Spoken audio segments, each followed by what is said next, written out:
श्रीमद् भागवत गीता हिंदी और सरल भाषा में 9वां अध्याय राज विद्या राज गुह योग श्रीमद् भागवत गीता प्रस्तुतकर्ता आध्यात्मिक कहानियाँ। 7वें अध्याय के आरंभ में भगवान ने विज्ञान सहित ज्ञान का वर्णन करने की प्रतिज्ञा की थी।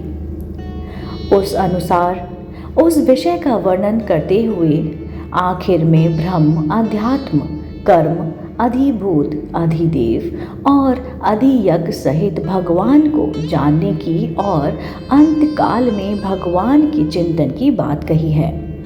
फिर 8वें अध्याय में विषय को समझने के लिए 7 प्रश्न किए हैं। उसमें से 6 प्रश्नों के उत्तर तो भगवान श्री कृष्ण ने संक्षिप्त में 3 और 4 श्लोक में दिए, लेकिन 7वें प्रश्न के उत्तर में उन्होंने जिस उपदेश का आरंभ किया उसमें ही 8वां अध्याय पूर्ण हुआ।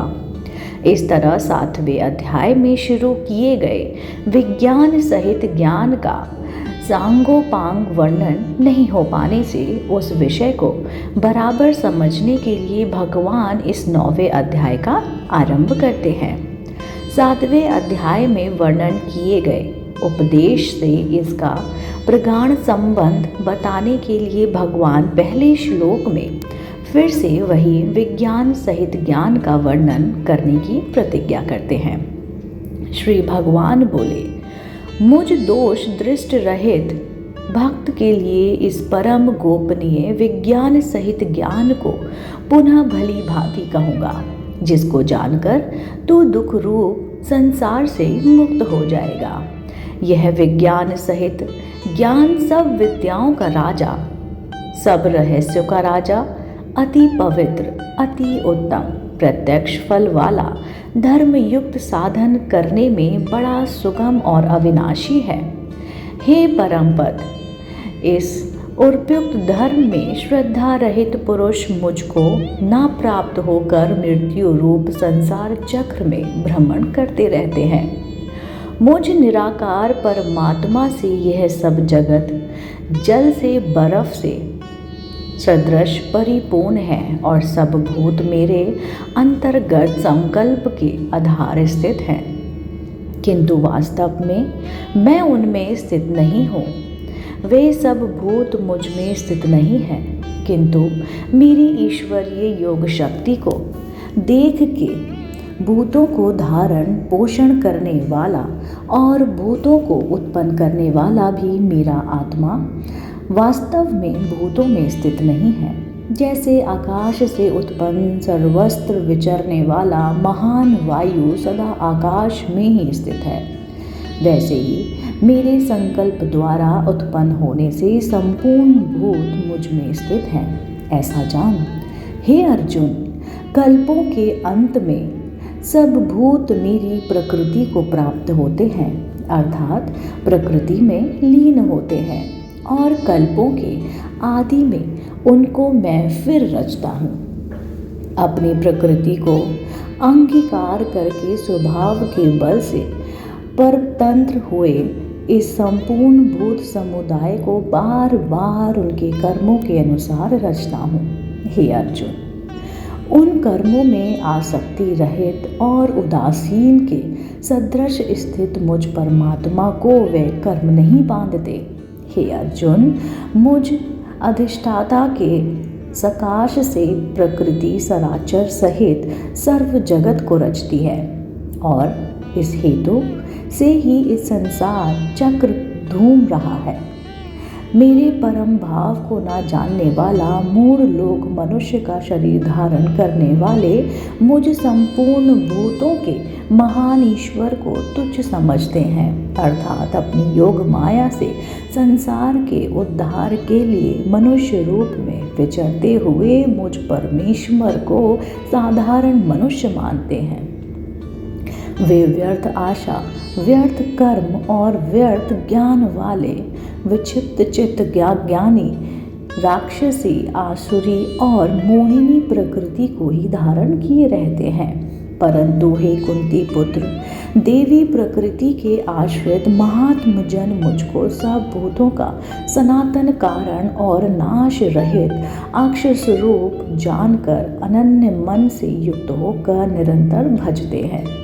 वे दृढ़ निश्चय वाले भक्त जन निरंतर मेरे नाम और गुणों का कीर्तन करते हुए तथा मेरी प्राप्ति के लिए रत्न करते हुए और मुझको बार बार प्रणाम करते हुए सदा मेरे ध्यान में युक्त होकर अनन्य प्रेम से मेरी उपासना करते हैं। दूसरे ज्ञान योगी मुझ निर्गुण निराकार ब्रह्म का ज्ञान यज्ञ के द्वारा अभिन्न भाव से पूजन करते हुए भी मेरी उपासना करते हैं। और दूसरे मनुष्य बहुत प्रकार से स्थित मुझ विराट स्वरूप परमेश्वर की पृथक भाव से उपासना करते हैं। कृतु मैं हूँ, यज्ञ मैं हूँ, स्वधा मैं हूँ, औषधि मैं हूँ, मंत्र मैं हूँ, घृत मैं हूँ, अग्नि मैं हूँ और हवन रूप क्रिया में भी मैं ही हूँ। इस संपूर्ण जगत का धाता अर्थात धारण करने वाला और कर्मों के फल को देने वाला पिता माता पितामह जाने योग पवित्र औकार तथा त्रिगवेद सामवेद और यजुर्वेद भी मैं ही हूँ।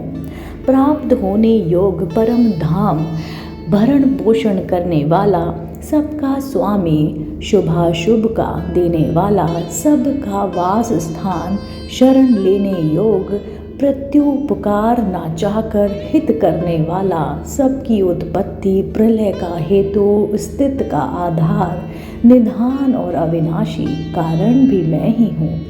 मैं ही सूर्य रूप में तपता हूँ, वर्षा का आकर्षण करता हूँ और उसे बरसाता हूँ। हे अर्जुन, मैं ही अमृत और मैं ही मृत्यु हूँ और सत असत भी मैं ही हूँ।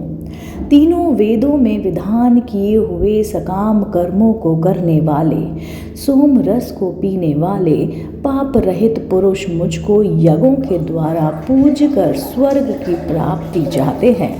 वे पुरुष अपने पुण्यों के फलस्वरूप स्वर्ग लोक को प्राप्त होकर स्वर्ग में दिव्य देवताओं के भोगों को भोगते हैं। वे उस विशाल स्वर्ग लोक को भोग कर पुण्य क्षीण होने पर मृत्यु लोक को प्राप्त होते हैं। इस प्रकार स्वर्ग के साधन रूप तीनों वेदों में कहे हुए सकाम कर्म का आश्रय लेने वाले और भोगों की कामना वाले पुरुष बार बार आवागमन को प्राप्त होते हैं, अर्थात पुण्य के प्रभाव से स्वर्ग में जाते हैं और पुण्य क्षीण होने पर मृत्यु लोक में आते हैं।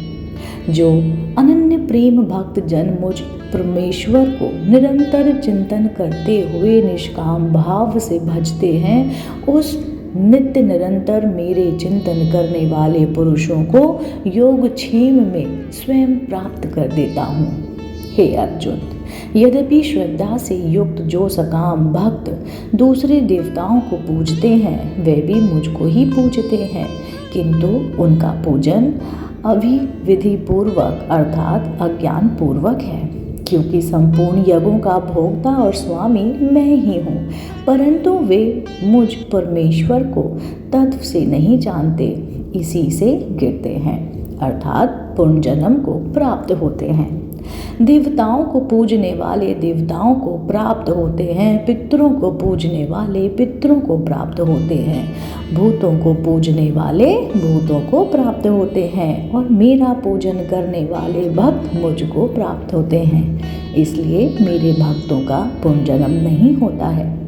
जो कोई भक्त मेरे लिए प्रेम से पत्र पुष्प फल जल आदि अर्पण करता है, उस शुद्ध बुद्धि निष्काम प्रेमी भक्त का प्रेम पूर्वक अर्पण किया हुआ वह पत्र पुष्पादि मैं सगुण रूप से प्रकट होकर प्रति सहित खाता हूँ। हे अर्जुन, तू जो कर्म करता है, जो खाता है, जो हवन करता है, जो दान देता है और जो तप करता है वह सब मुझे अर्पण कर। इस प्रकार जिसमें समस्त कर्म मुझ भगवान के अर्पण होते हैं, ऐसे संन्यास योग से युक्त चित्त वाला तो शुभाशुभ फल स्वरूप कर्म बंधन से मुक्त हो जाएगा और उससे युक्त होकर मुझको ही प्राप्त होगा।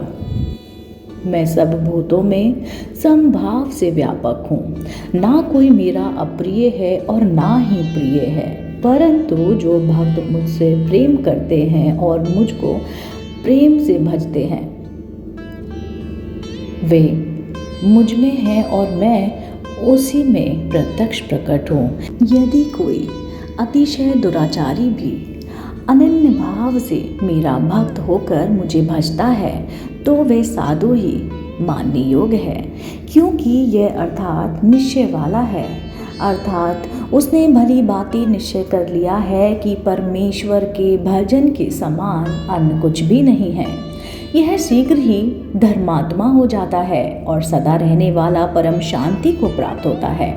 हे अर्जुन, तू निश्चय पूर्वक सत्य जान कि मेरा भक्त नष्ट नहीं होता। हे अर्जुन, स्त्री वैश्य शूद्र तथा पाप योनि चंडाल आदि जो कोई भी हो वह भी मेरे शरण होकर परम गति को प्राप्त होता है। फिर इसमें तो कहना ही क्या है, जो पुण्यशील ब्राह्मण तथा राजश्री भगवान मेरी शरण होकर परम गति को प्राप्त होते हैं, परंतु तो सुखपूर्वक और सुख रहित और क्षण भंगुर इस मनुष्य शरीर को प्राप्त होकर निरंतर मेरा ही भजन कर। मुझ में मन वाला हो, मेरा भक्त बन, मेरा पूजने वाला हो, मुझको प्रणाम कर। इस प्रकार आत्मा को मुझ में नियुक्त करके मेरे परायण होकर तू मुझको ही प्राप्त होगा। इस प्रकार उपनिषद ब्रह्म विद्या तथा योग शास्त्र रूप श्रीमद् भागवत गीता के श्री अर्जुन और श्री कृष्ण संवाद में राज विद्या राज गुहा योग नामक 9वां अध्याय संपूर्ण हुआ। अगला अध्याय जानने के लिए, सुनने के लिए आप देखते रहिए आपका अपना पसंदीदा YouTube चैनल अध्यात्मिक कहानियाँ।